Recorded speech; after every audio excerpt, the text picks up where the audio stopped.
This week on State Champs Michigan's high school sports show, the football regular season wrapping up, but we've got postseason matchups in soccer and cross country, plus action in girls swimming and volleyball too. It's all next on State Champ Michigan's high school sports show.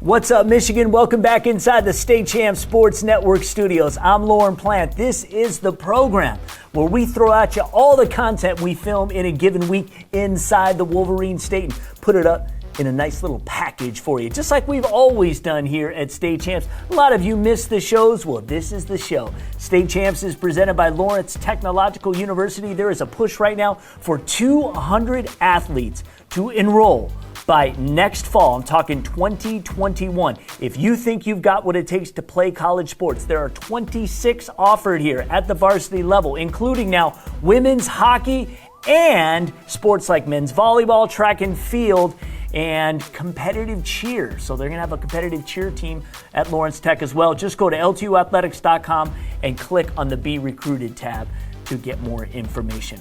This program is also brought to you by the Michigan High School Athletic Association, also brought to you by Hungry Howie's Pizza, and of course, the Michigan Army National Guard. We thank all of them for being a part of the program. We've got some postseason in sports. We got the football wrapping up the regular season. We got some other action here too, so let's get on with it.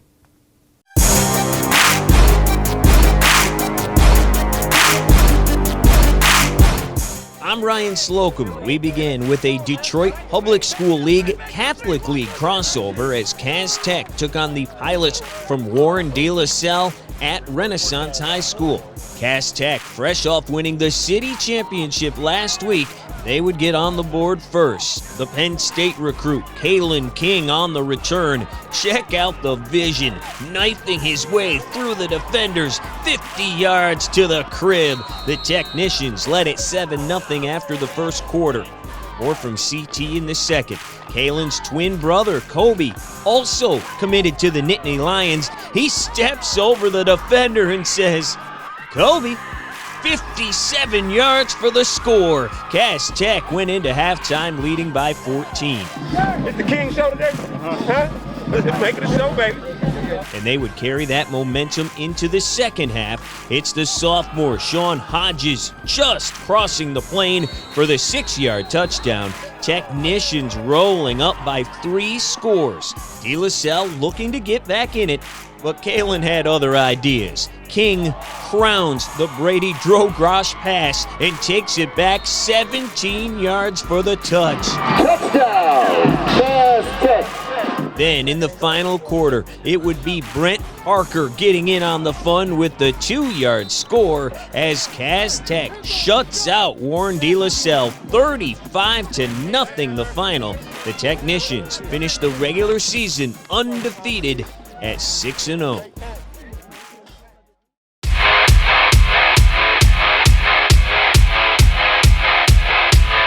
I'm Jeremy Otto, and we head to the west side of the state for a first-place showdown in the Ottawa-Kent Conference Gold Division as Grand Rapids Catholic Central took on South Christian. The game was played at East Kentwood High School. Picking things up in the first quarter, Ty Rybrandt throws it to Alia Grasshighs, who snatches it away from the defender and walks in for the 40-yard impressive touchdown. Sailors led 6-0 after the opening quarter. More from South Christian in the second is the senior Trevor Hansen getting the handoff as he slithers his way down the middle of the field for the 41-yard score. They went into the break leading by 14.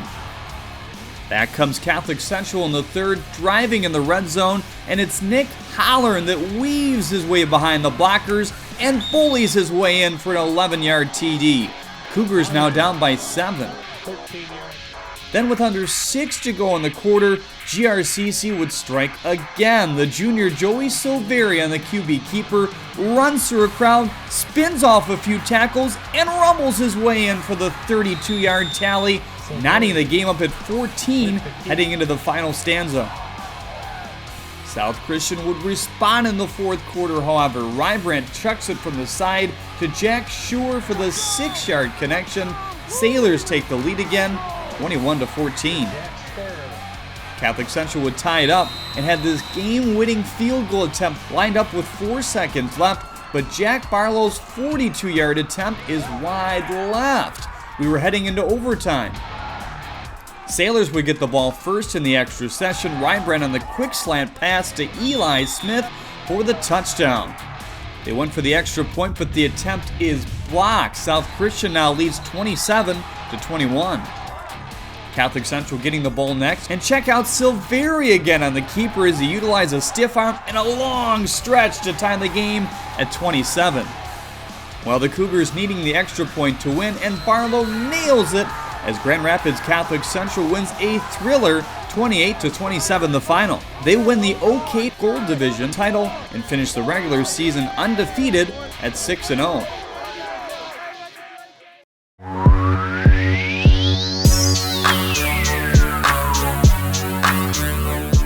One-play battle each time. This is a one-play battle. Let's get after it. Let's have some fun today. Let's get out there. Enjoy this moment. Okay, here we go. Ready? I'm Lauren Plant at Detroit Catholic Central High School hosting this year's Prep Bowl. For the 3rd year in a row, Clarkston Everest Collegiate taking on Riverview Gabriel Richard for the Catholic League CD title. Forward, 1, 2, 3, forward! Both teams 5-0 coming in. Richard fresh off a dominating win over Bishop Foley to clinch the Intersectional 1 title. First quarter, ball's loose. Mountaineers recover. The Pioneers would turn it over 4 times. Clarkston Everest, back-to-back league champs. The senior, all-Catholic and all-state senior QB, Giovanni Mastro Matteo, having another stellar year. Here connecting with Joey Thibodeau, 28-yard score. Mountaineers on the board 7-0. Start of the second quarter, and Everest back to work. The pitch to Jack Lasecki. To the outside, he gone. 58 yards to the house. He had 4 rushing touchdowns in the Mountaineers' 41-7 win over Royal Oak Shrine for the Intersectional 2 crown. Under a minute to go in the half, Clarkston Everest looking for more. Mastro Matteo, 10 of 14 for 141 yards. Deep dish drops into the hands of Johnny Nedwick. Nice concentration. Mountaineers back on the doorstep. Lasecki will then walk it in. 21-0 ball game at the break. 5 minutes left in the third. Everest Collegiate with just a knack for the big play. This time, it's the junior Jimmy Nimmy. A 50-yard scamper for 6. Mountaineers manning up. Late stages of the third, and CEC racked up 362 yards of total offense. Mastro Matteo slings the rock. The senior Dominic Cross climbs the ladder. Doorstep again.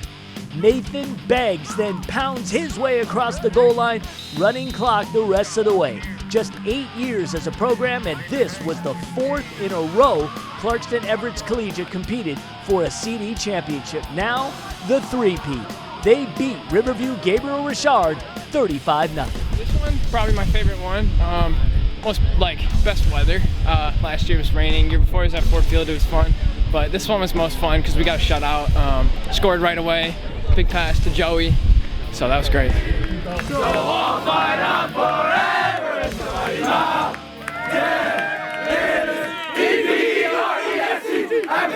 Victory!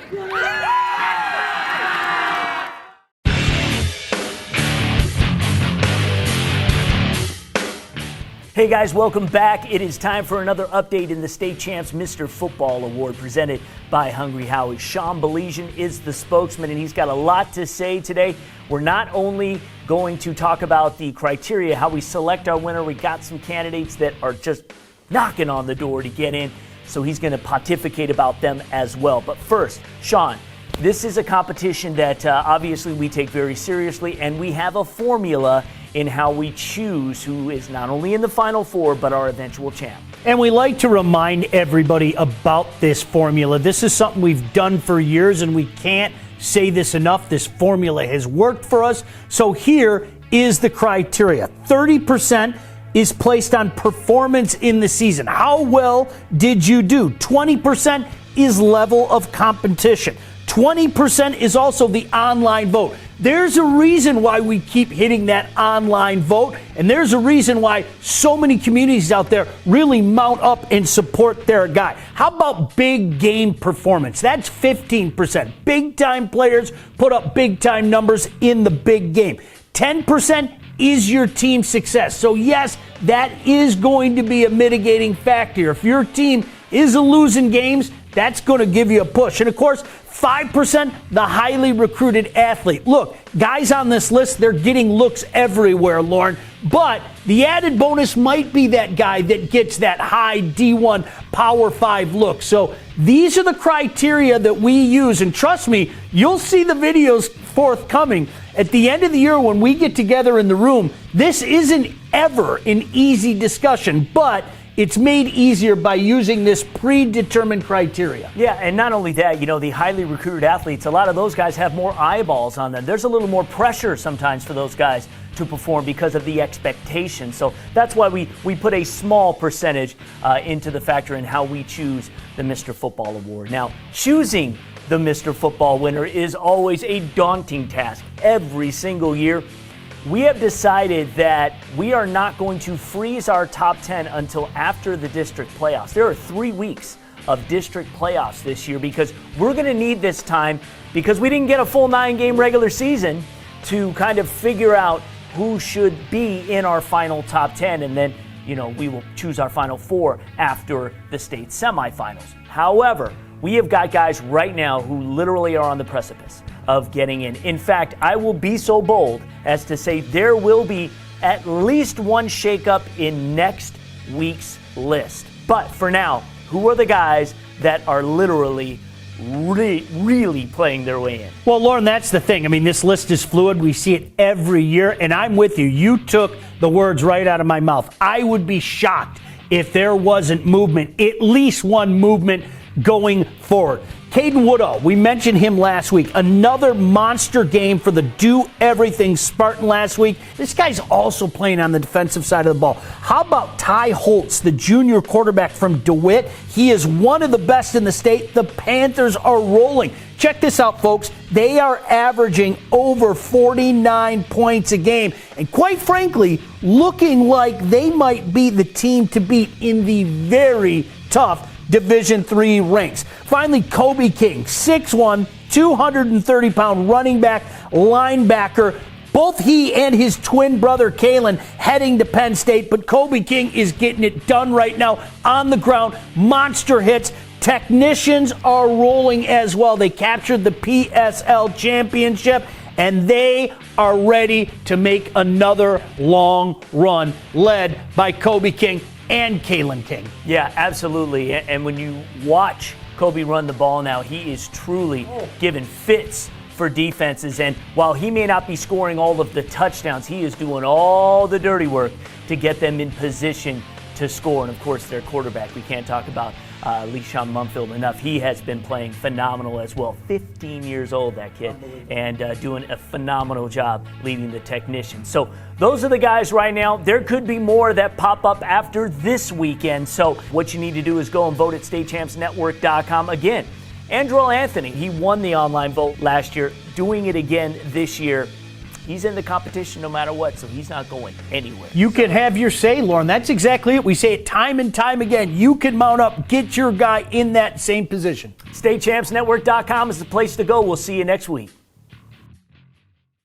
Hungry Howie's wants to thank you, because for every pizza sold in October, we make a donation to the National Breast Cancer Foundation. And together we've raised millions of dollars just by doing what you love. Hungry Howie's.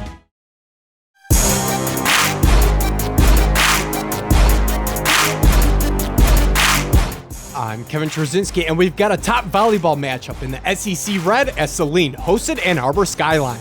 First set action, and Saline up a digit, looking to add another point. Two seniors, Abby Zambak setting up Julia Blaney, who delivers the kill to the top right corner inbounds, and the Hornets looking good early on. Skyline keeping the first set close, and this time around is two juniors getting the job done. Lauren Lee over to Kari Bohm, getting the spike to go, and the Eagles flying back in it.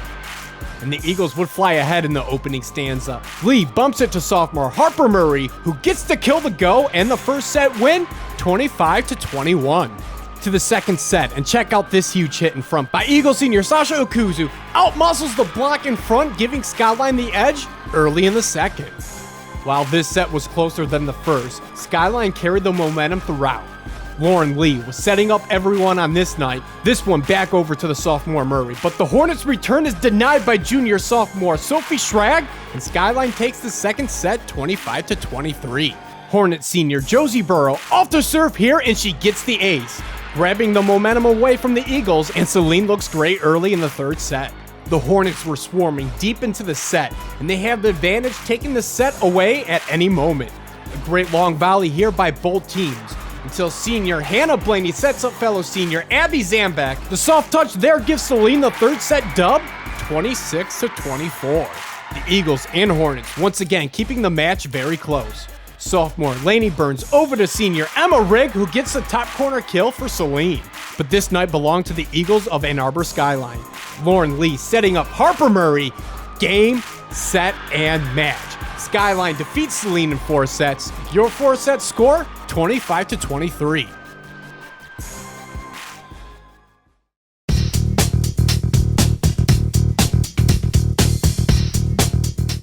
I'm Lauren Plant, and we stay in Division I for another district soccer finale as Macomb, Dakota took on the Tars from New Baltimore Anchor Bay.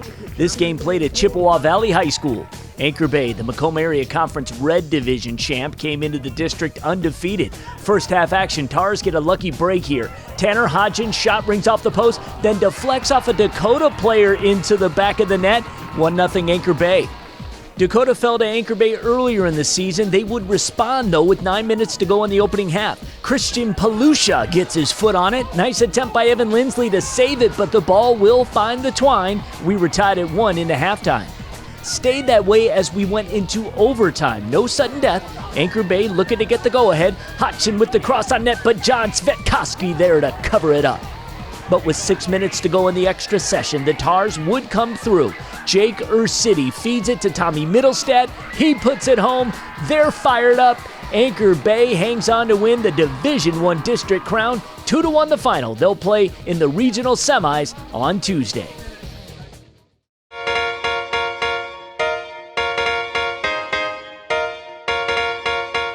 I'm Ryan Slocum in Fenton for the Flint Metro League Championship game. The 5-0 Tigers hosting 5-0 Ortonville Brandon. Blackhawks at midfield early in this one. The junior, Dylan Dickens, slips a tackle and breaks free. He takes it all the way down to the 2. Brandon would then punch it in for a 7-0 lead. Tied at 7 early in the second, Micah Miller's pass is tipped and picked off by Bond. Jahian Bond. The freshman takes it back inside the 5-yard line, and the Tigers are in business. Seconds later, Marcus Berkey bounces outside and right into your living room. Fenton moves in front, 14-7. But Brandon comes right back at him. Jawan Slater picks up a nice block. He goes 17 yards for the touch, and they would go into the locker room tied at 14. Tigers waste no time in the third. It's Berkey with the juke, and like 21 Savage, he's running.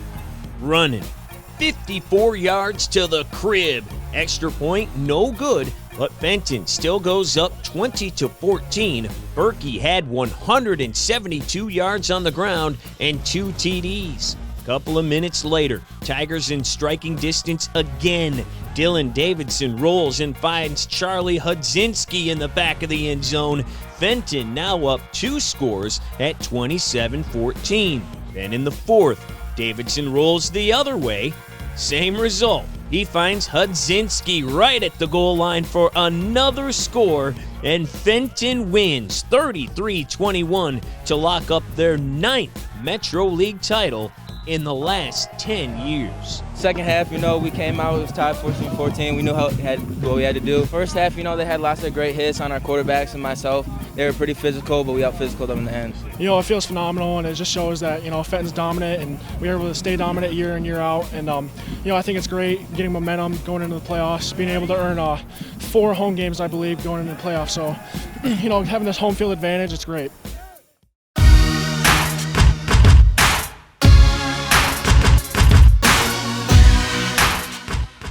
We now go to the Detroit Catholic League Prep Bowl, the Bishop Division title game with Detroit Catholic Central taking on the Detroit Loyola Bulldogs. We'll pick it up in the first quarter. CC capitalizing after blocking a punt. Junior quarterback Declan Bile finding time. He connects with Owen Simp for the 13-yard touchdown. Shamrocks out to a quick 7-0 lead. More from Catholic Central in the first. The junior Connor Bell rings up his second touchdown of the quarter from 3 yards out. Shamrocks up 21 after the first, and they would keep that momentum going. Danny Scott with a 1-yard plunge. CC goes into halftime leading 38-zip. More of the same in the second half. Vile on the play action hooks up with Michael Ramirez. He goes in from 32 yards out for his second touchdown of the game. Detroit Catholic Central goes on to win by a final of 45-14 to claim the Catholic League Bishop Division title. They will open the Division I playoffs on Friday night against Walled Lake Northern. Oh, Mary, alma mater, inspire us evermore.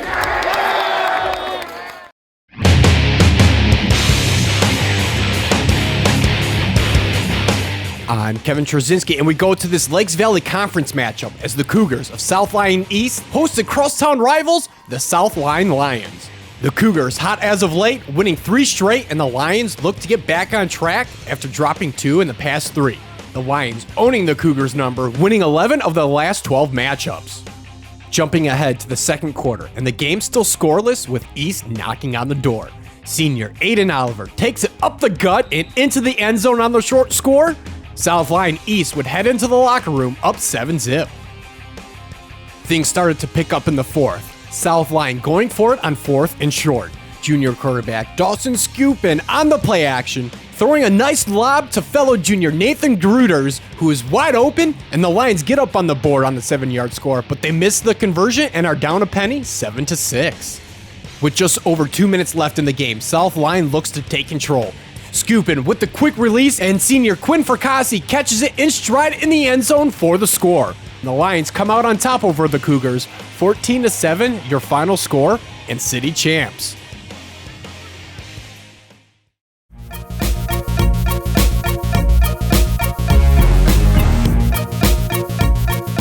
I'm Zach Herrick from the West Michigan area. A rematch of the Division II state championship from last season as Detroit King traveled to Mona Shores.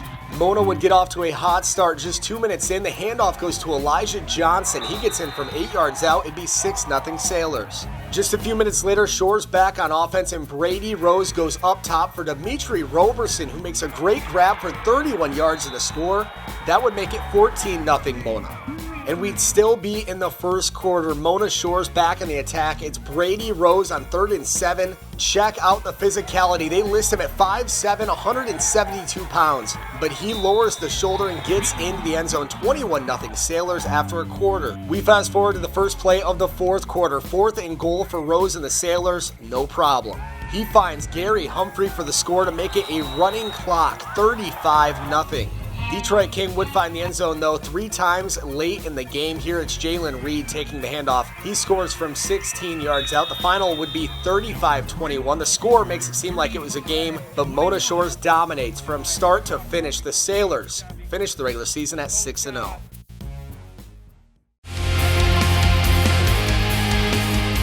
Today we're going to introduce you to the MHSAA's Coaches Advancement Program.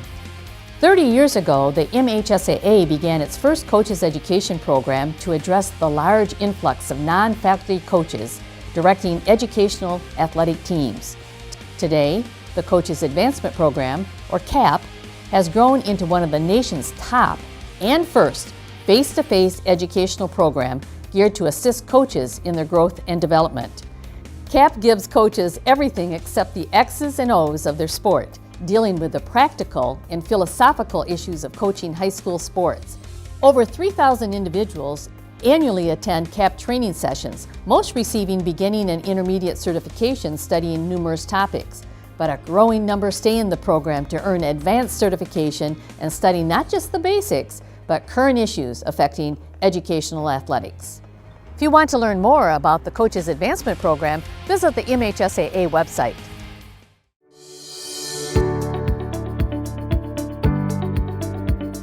Lawrence Technological University understands the importance of visiting a campus before enrolling in your college career.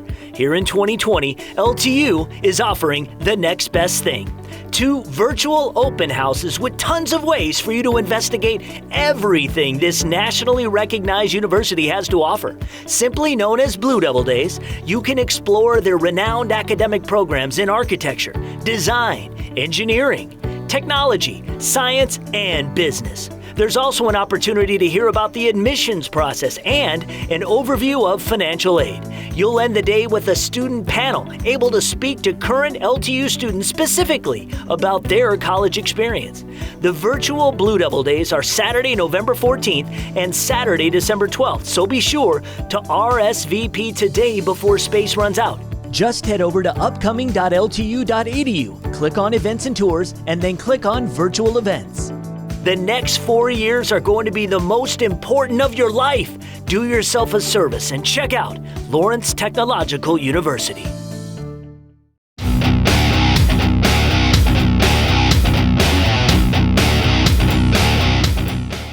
I'm Lauren Plant, a Division I cross-country pre-regional out at Romeo High School, and we begin with the boys. The top 4 schools advancing to the regionals next week. L'Anse Creuse North, Port Huron Northern, Macomb, Dakota will be moving on along with the host school Romeo, who is currently the #1 team in the state. When Xander Cobb started running at Romeo as a freshman, he just did it for the social get-together. 4 years later, the senior winning his first high school race with a time of 15 minutes and 51 seconds. The Bulldogs had 4 other runners in the top 10 as they went on to take the meet. On your mark! Now let's check out the ladies' competition with 9th-ranked Romeo making a clean sweep. Individually, Macomb, Dakota freshman Jaden Harberts jumped out to the lead and everybody was in her rearview mirror. She won the race by 31 seconds with a time of 18:23. As a team, the Cougars took second and are moving on to regionals. Romeo had 6 runners finish in the top 10 to claim the team portion of the event. Anchor Bay and Port Huron Northern will also be advancing to regionals with a 3rd and 4th place finish.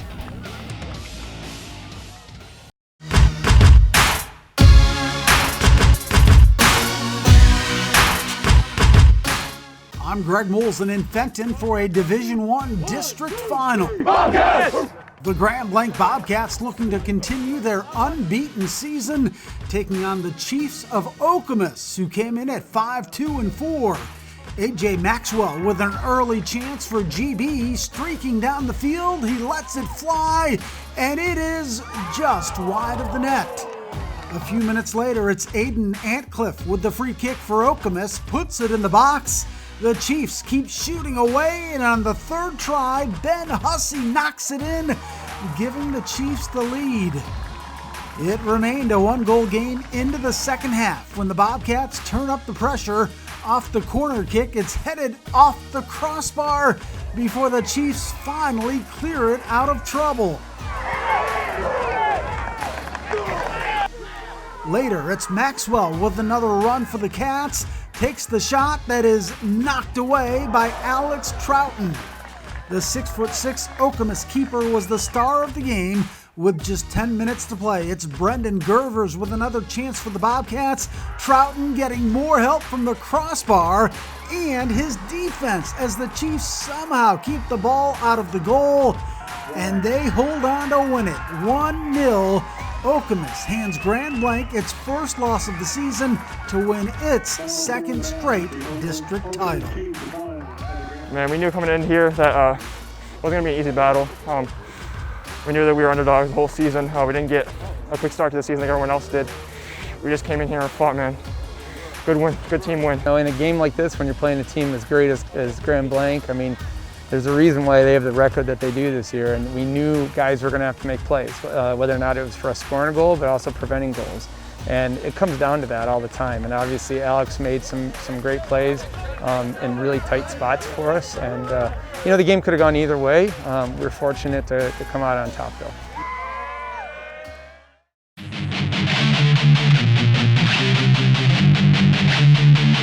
I'm Ryan Slocum. The Brother Rice Warriors made the short 2-minute trip to take on the Yellow Jackets from Detroit Country Day. First meeting between these two teams in 5 years. We'll pick it up in the first. DCD up 3-0 and in the red zone, but Brother Rice senior Rocco Milia picks off the Brandon man pass. He brings it out of the end zone, and it's a smart move by a smart guy. The Columbia commit goes 100 yards untouched for the touch. The Warriors take a 7-0 lead. More from the Brother Rice D in the second quarter. The senior Oscar McWood gives them nowhere to go but down. The big tackle results in a safety.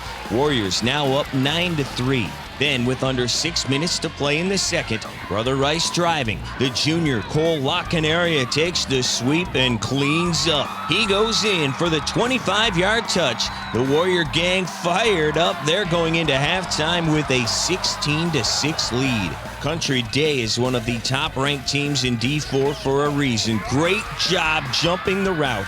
Graham Dooman ends up with the pick. He returns for a touchdown of his own. Yellow Jackets down just 23-13 heading into the fourth.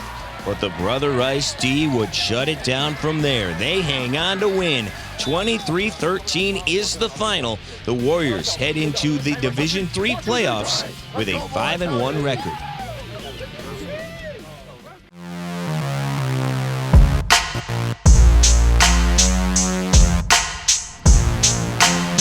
I'm Chuck Pellerito, and we've got a long-distance matchup. Traverse City Central Trojans made the 245-mile trip to take on the Dakota Cougars. Opening drive and great misdirection from the Trojans as Carson Bordeaux takes the handoff, gets in from 5 yards out. Austin Bill's run in the two-point conversion. TCC up 8-0. But on the kickoff, DJ Stepney catches the line drive, and the state champs Mr. Football candidate, proving why he deserves a spot on our list.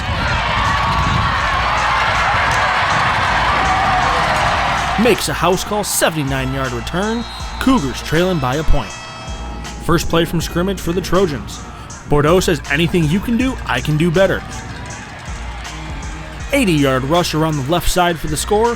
2-point conversion good. TCC up 16-7. And we had an offensive explosion in the first quarter. Caden Sloan getting in on the action from the Wildcat. 9-yard run right up the middle, and it was 16-14 after the first. But defenses started to figure things out in the second.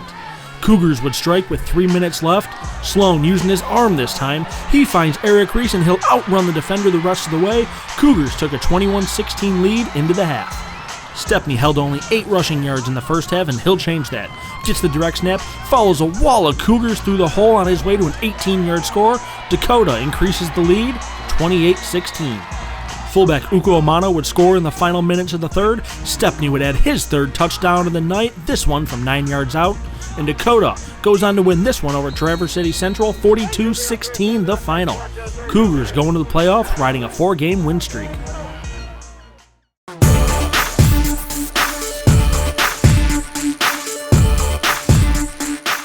I'm Zach Herrick from the West Michigan area in the OK White. Forest Hills Central coming in at 4-1, hosting 3-2 Lowell at Northview High School. A good start early for the Lowell defense. In the opening minutes, Connor Lixie makes a diving grab for the interception, but the Red Arrow offense would stall.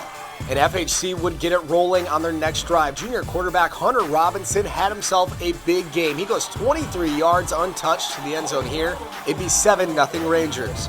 Still in the first quarter, Robinson showing off the arm, looking deep for Jonah Spates, who goes up and makes a great grab over the Lowell defender for a first down. That would set up a 1-yard touchdown run here from Robinson, his second of the game, and his big night was just getting started. Still in the first half, he breaks another big one. Going 60 yards into Lowell territory, gets down inside the 15 before he's tripped up.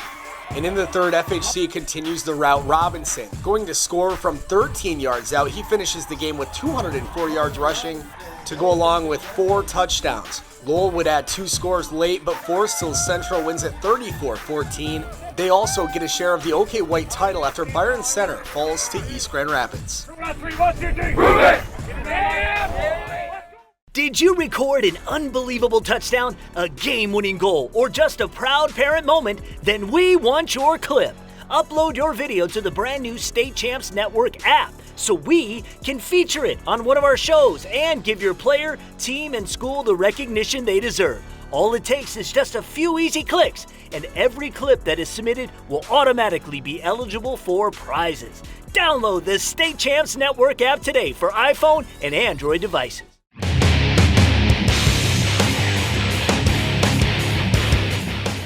What's up, ladies and gentlemen? Welcome to another edition of the Anvil Award presented by Hungry Howie's. My name is Lauren Plant. We've got the Hall of Fame coach here, Tim Beckler. No changes this week in our top 10. Of course, you can vote for yours right now at statechampsnetwork.com. What we wanted to do is kind of lay out how we eventually choose our champion. And if you go to the webpage, you'll see that there is a list of criteria. It's kind of broken down there, the formula of how we go ahead and choose our Final Four and ultimately pick our Anvil Award winner. So Coach Beckler here has got the criteria, and he's going to kind of give you a little explanation of how we break it down. Go ahead.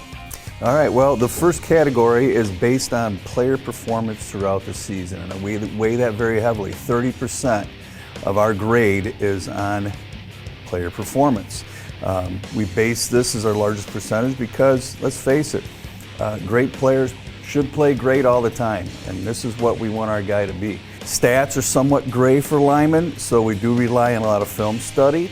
How well does your team's offense and defense play?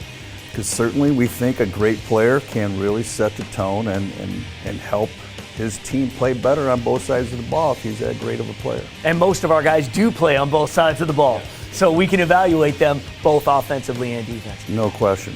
The second area is level of competition. You know, how tough are the guys or the teams you're playing against? And we weigh that pretty heavily too. We've got that as 20% of the overall grade. Though this is out of the players' hands, you know, they don't have control over who they play or who they schedule. But we do want to see good on good. Another big one, 20% for this one, is the winner of our online vote. We love the fact that fans have a say in helping us determine the outcome of the winner. Yeah, there's no question. The winner of the online vote guarantees you're going to get into the Final Four, which is, of course, the first objective that all of our candidates want to see themselves arrive. But what that does, as he mentioned, it just means that we're going to weigh all the other categories out, and let's say we've got ties when it comes to you being the Anvil Award winner up against these other guys. You're at the top of the list with them. Well, you're the tiebreaker, and you win. So that's why it's so important to vote. The next category is big game performance, and we give that a 15% weight. Playoff success is important to us. The deeper the run you make for that state championship, the better, the bigger the games are going to be that you're playing in, and we want to see how well you play in those big games. The next category, team success, 10%. With that being said, this is important, but we only give it a 10% weigh-in factor in choosing our champion. It's not a huge factor, although we do want to see a good on good. In fact, Prescott Lyon from Oxford several years back won Mr. Football, and his team got knocked out in the first round. But because he was so dominant and so good in all those other weighing categories, he won Mr. Football. And the same thing could happen for the Anvil Award winner. And then our last area, and we only weigh this as 5%, it's our highly recruited athlete.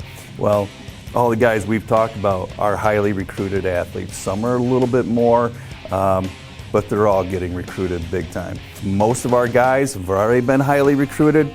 So this just plays a small role. In fact, some of my best players ever at Canton were not the overly recruited guys, not the biggest guys on the field. They were the tough guys, the guys who were consistent, and the guys who played with grit and were team players, and that's also important. Yeah, absolutely. We just had that conversation in a roundabout way in our State Champs Michigan Extra Point Football podcast, kind of talking about how some of players that we've seen, they may have 25, 30 offers. They're just not playing like it right now, and their teams are very, very disappointing when it comes to what we expect from them. And we've got other teams. Stony Creek we used as an example. There's not anybody being highly recruited on that ball club, and they're playing just about as good as any team in the state. And they've got some kids that are playing really good football. That's it. So that is how we break it down. So agree or disagree, that is how we do it. And we want to be real transparent in how we choose our champion. It makes it a very difficult task. If you're ever in the war room when we're trying to figure out not only who our Final Four is, but try to choose our champ, it's something that strong opinions are out there. But in the end, we've got to hash it out. And by doing it this way, we generally find to a consensus. We took about 3 hours. I mean, we battled it out in there. We were very, very thorough, and we got the right person. I agree. All right, guys. So that's how we do it. Next week, who knows? We might have a shakeup. We'll talk about some other interesting news regarding our candidates. Make sure you vote for the Anvil Award presented by Hungry Howies. You can do it right now at statechampsnetwork.com. Just click on the contest tab. To get caught up with the latest in Michigan high school football, check out the State Champs Michigan Extra Point podcast. Matt Mowry, Scott Bernstein, and myself, Lauren Plant, talk about the latest results, the Mr. Football and Anvil competitions, and preview the week ahead. You can listen to State Champs Michigan's Extra Point podcast wherever you listen to your favorite podcast.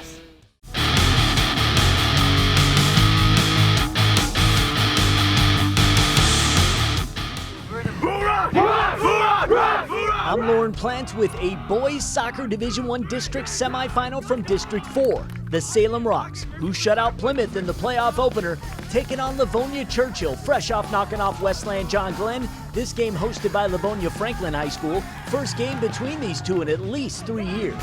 State semifinalists a season ago, Salem came in averaging over 3 goals a game. Early action, Dante Perry with a nice pass to the junior Anthony DeRuvo. Great look, but his shot misses the mark.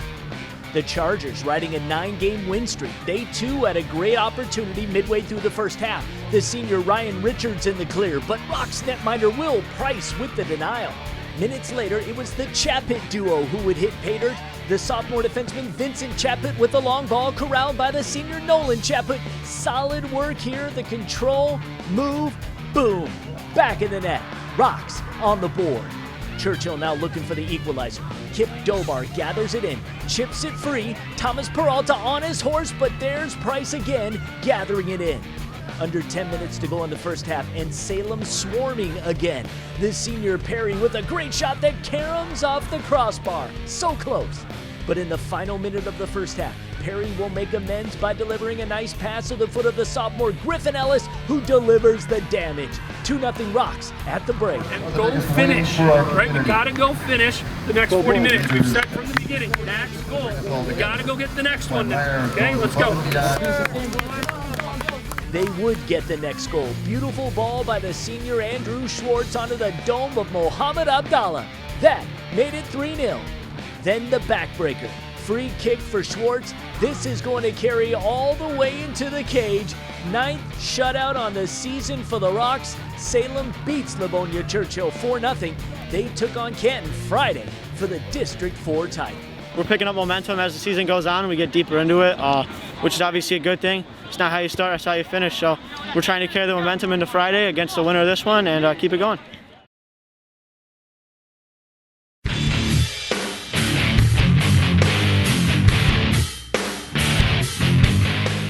I'm Jeremy Otto, and let's go to the pool. 2 top 10 teams in Division II squared off on Thursday night as Birmingham Groves was at home to take on the Highlanders from Rochester Adams. Groves ranked 7th in D2 coming into the meet, and we begin with the 200 individual medley. This is junior Karen Austin going in for the 4-second win with a time of 2 minutes and 11 seconds. Rochester Adams also coming in third best in the state, and we go to this exciting 50 freestyle. It was a battle between a pair of senior teammates, Claire Sweetwood and Megan Fleury, and it would be Sweetwood that would edge out Fleury by 0.1 seconds.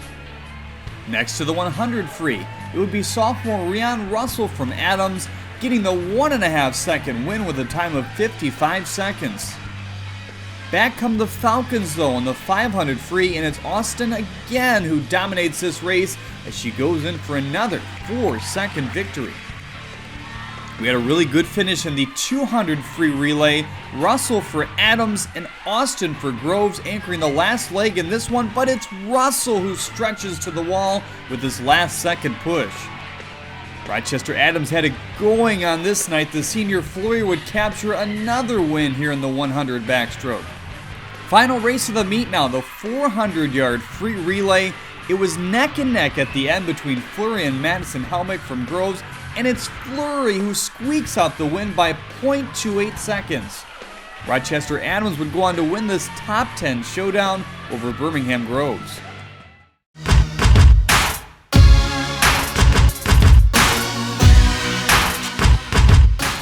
I'm Greg Molson in Grand Blanc for a playoff tune-up between the 5-0 Saline Hornets and the 4-1 Bobcats of Grand Blanc. The first quarter played in a steady rain, but it didn't bother the Bobcats, who opened with a 7-minute drive that included 2 fourth-down conversions. Elijah Jackson Anderson picks up this one. He then finishes the drive as well from 2 yards out, putting Grand Blanc up 7-zip. Saline answers in the second on 4th and 2. Gavin Lytle gets the 2 and a whole lot more, taking it all the way down inside the 10. That set up a 1-yard quarterback dive by Larry Robinson to even it up at 7-all at halftime. Moving to the second half, it's Lytle fighting his way in for the score, giving the Hornets the lead, but they'd miss the extra point. The Bobcats then come up with a big play. Ty Brodebek with the quick hitter to Jono Molesky. He does the rest, eluding the defenders and turning on the speed for a 50-yard gain all the way down to the 20. Dennis Underwood finishes the drive for the Cats, and they made their extra point to go up 14-13. Saline looking to take the lead back in the fourth, going forward on 4th and 2 at the 31, but the GBD comes up with the huge stop. The Bobcats then have a chance to put it away, just needing 1 first down in the final 2 minutes, but they fumble it away. The Hornets recover on the 38 with a chance to win it. It comes down to another 4th down play for the Hornets, and the pass falls incomplete. Grand Blanc holds on to win it 14-13. Both teams will go into the playoffs at 5-1.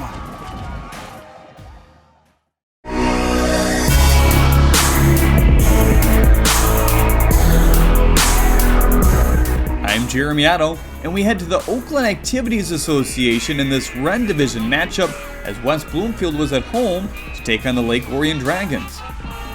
Picking things up in the second quarter with the game scoreless, Alex Short rifles one up the middle to Kentucky commit Maxwell Hairston for the 11-yard touchdown. Lakers up 7-zip heading into halftime. And it stayed that way into the fourth quarter. Mr. Football candidate Donovan Edwards lined up in the Wildcat and made a beeline for the end zone, capturing a 10-yard score. West Bloomfield now up by 14. Lakers once again in the red zone, and it's the junior D1 recruit Dylan Tatum slipping a few tackles to go in for the 11-yard tally. West Bloomfield rolling, now up by 3 scores. Well, Edwards showcasing why he's the top-rated running back in the Midwest in this one, puts this run on cruise control for his second score. He finished the night with 141 yards rushing. West Bloomfield would pitch a shutout against Lake Orion, 28-0 the final. Lakers finished the regular season with a 5-1 record. All right, guys, so that's it for this week.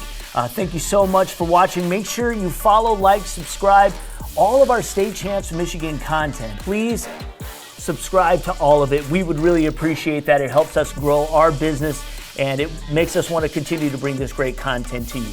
We'll see you next week right here on the State Champs Michigan High School Sports Show. State Champs Michigan's High School Sports Show is presented by Lawrence Technological University and Lawrence Tech Athletics. For everything LTU, visit ltu.edu.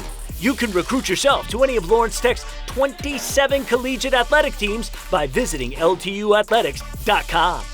Also brought to you by the Michigan High School Athletic Association, promoting the value and values of educational athletics.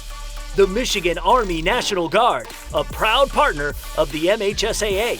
And by Hungry Howie's, famous for flavor.